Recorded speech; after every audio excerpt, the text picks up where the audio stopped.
Hello and welcome to the channel. We'll talk about all things Vaishvat and chill with friends. My name is Liam and today we are introducing you to the final character decks for HOST WCG, Annabella, lowest of the firstborn.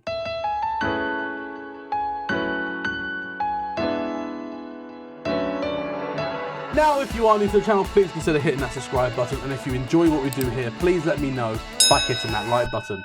As well as that, check out my other social medias on Twitch, on Twitter, and on Discord. Links are in the description below.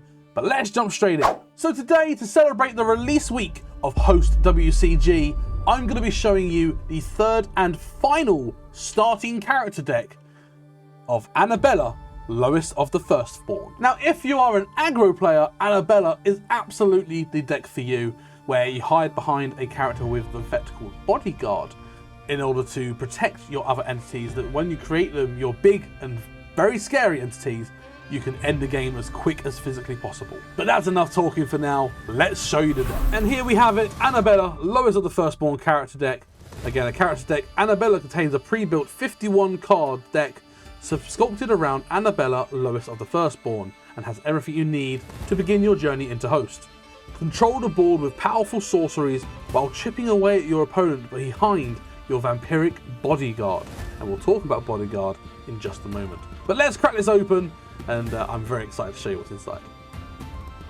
Okay, so here we are. We have our host, lowest of the firstborn, Annabella, and at the start of the game, you get to play with a vampiric Bodyguard in play in your center front row slot. And basically what that means is it sets you up for the whole game, where this card sits in the middle. Eventually, when that dies, you can replace it with another one by the time you get it, and you just focus on playing loads of other entities around it and beating your opponent down, basically.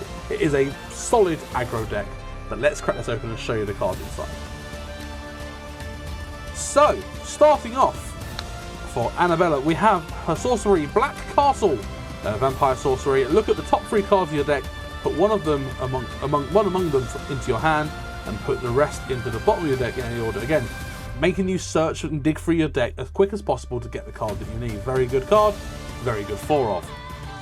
We also have Blood Magic, another sorcery where you can get to deal 2 damage to each entity. Now, it does include your own entities, but if you play this at the right time, the fact it's only for 1 cost, you're dealing 2 damage to each of your opponent's entity can be huge. So a very good card, and again, an extremely good sorcery as a 4-of.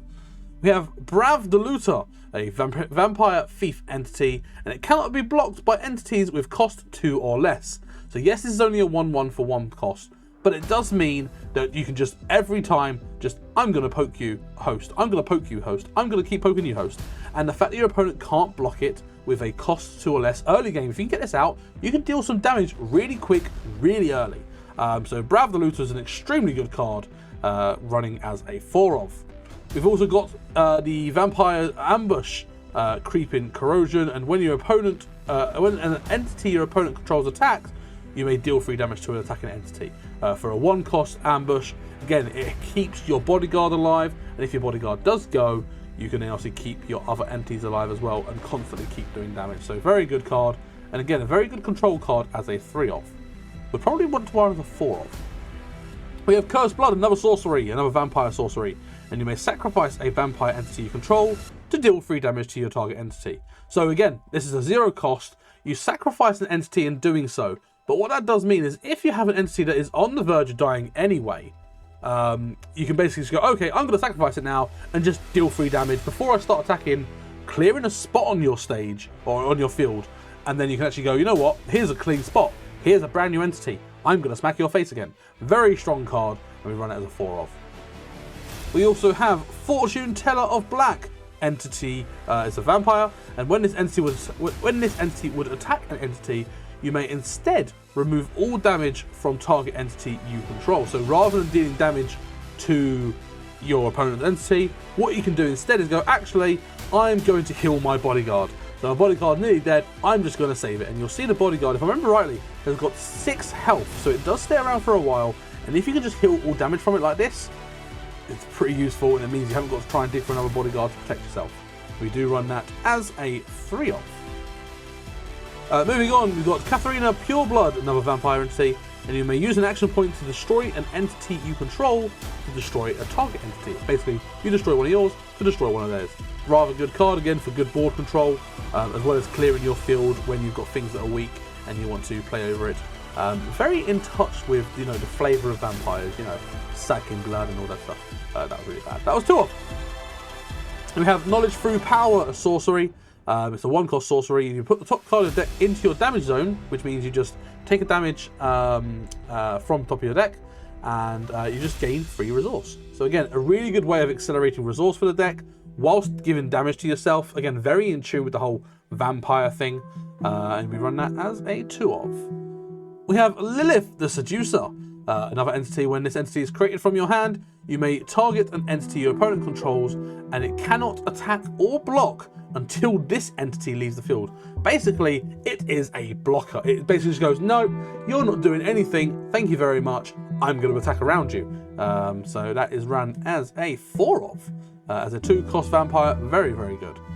Mind Control, Vampire Ambush. When an effect is triggered or activated, you may select new targets for that effect. Yes, that means if your opponent is trying to go, oh, I'm going to try and hit you, and it doesn't say target an opponent's entity, you can go, okay, it's going to hit yours now, thanks.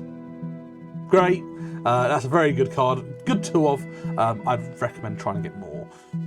Neural Flame, a demigod entity for this deck. Run as a 4 of, and it's a unique, meaning that no more than 1 copy of this card can be on your side of the field. So whilst you are running 4, you cannot have more than 1 out at the same time. And when this entity is created, gain 2 resource. So it basically pays for itself. You pay 2 to play it, but you get 2 back. So it's a good way of just getting body out, and so you can play 1 and then play something else after it. And then again, all about attacking that host. So getting as many entities out as physically possible, as quickly as possible, and then attacking hosts as much as possible. And that's a 4 of. We have Racine. Racine, Power Unleashed. It's a vampire priest entity. And when this entity is created from your hand, put a sorcery from your drop zone to your hand. So again, it allows you to cycle the sorceries in this deck. Very, very strong card. Letting you gain access to your powerful sorceries again. And that is a 3 of. We have Sakura of the Blood Gems, another entity where this entity cannot be targeted or take damage from sorcery. So this is a 3/1, 5 damage, 6 health. It's an absolute beast. And it can't be targeted by sorceries or take damage from sorceries. So like a pseudo hexproof. Really, really strong card. 2 of is about right in my opinion, because it is quite expensive. So I don't think you'd want to run more than 2. Vampire Aristocrat. You may pay 2 action points, and if you do, search your deck for a vampire entity and put it into your hand. So it's just a pay 2 resource, search anything, search a vampire entity, and again, it could be another bodyguard that you need, or it could be, I don't know, it could be your scorer, or it could be all sorts. So really, really nice card here as a 3 of for 2 cost. And again, you'll notice that it's got 1 damage, but it has got 5 health, so it's not going anywhere anytime soon. Here is the Vampiric Bodyguard, which you start with 1 copy of in the beginning of the game. As remembered, it is 6 health, no damage because it cannot attack. But it cannot be targeted by your opponent's effect, so it's got hexproof, straight up. And also, your opponent can only choose Vampiric Bodyguard for attacks. It is a bodyguard effect, meaning that, you know, if you've got this out and you've got 3 or 4 other entities out, they cannot target any of the other entities that are causing problems. They have to attack this. And again, it's only 2 costs, so worst comes to worst, if the one that starts at the beginning of the game, because of the effect of Annabella, if that does go for whatever reason, getting another one out is not difficult, and you do run 4 of it, so getting another one out is not too tough. And finally, we have Vampiric Shamble, which we run as a 2 of. This card is actually really cool. It's another 2 cost, 3 health, 2 damage. When a vampire entity you control is destroyed, you may create this card from your hand in the same slot as your entity and do not pay the cost. So if one of your vampiric stuff dies, you can see it's very much similar in artwork to the bodyguard. If the bodyguard does die, you can go, oh fantastic, Shamble comes out for free, thank you very much. I've now gone from having a defensive board to an aggressive board, and I'm going to aggro and poke you next turn. Really, really fun deck. And again, if you enjoy aggro decks, this is very much a deck for you. And I'd strongly recommend checking it out. Now, in terms of changes for this deck, I don't think there's much to change. I'd want to run Shambles a 4 of. I think this card is really, really good, because it's not only just obviously bodyguard, it is any vampire entity that gets destroyed. So it's a really good just replacement card instead of having to worry about resources to refill your field. I'd also want to run more copies of Racine. I think I'd want to run it as a 4 of if I could, because again, being able to loop your sorceries is really important, which means that you could reduce the number of sorceries in your deck whilst you're repeating it and like looping with Racine. I'd also want to run more copies of Mind Control. I think this card is actually nuts. I'd want this as a 4 straight away. I think this is probably one of the strongest cards in the deck in terms of defense. And that's about all I would change in terms of wanting to add cards. What I'd remove, I don't know. I'd have to consider it more, perhaps play around with it more and see what I think. But this deck is really, really fun if you like a quick paced game, as well as basically not letting your opponent play. It is a very, very strong deck, and again, strongly recommend checking it out, and I'd recommend getting a couple because a couple of changes you could make would make this deck a lot stronger. But that's it for this deck opening. I hope you enjoyed it, and I hope you enjoyed the final of the 3 character decks of HOST WCG on release. What one would you choose? Will you choose Meridius? Will you choose Amathea? Or will you choose Annabella? Let me know in the comments below. I get the opportunity, I can choose all 3, so that's great.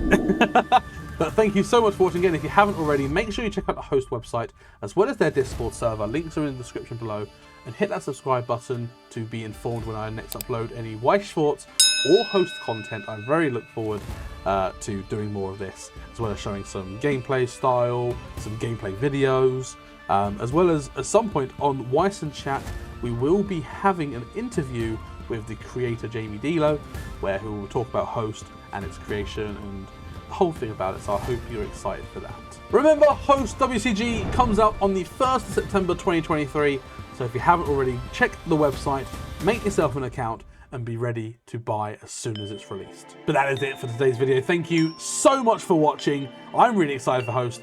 I hope you are too. And I'll see you in the next one. Bye!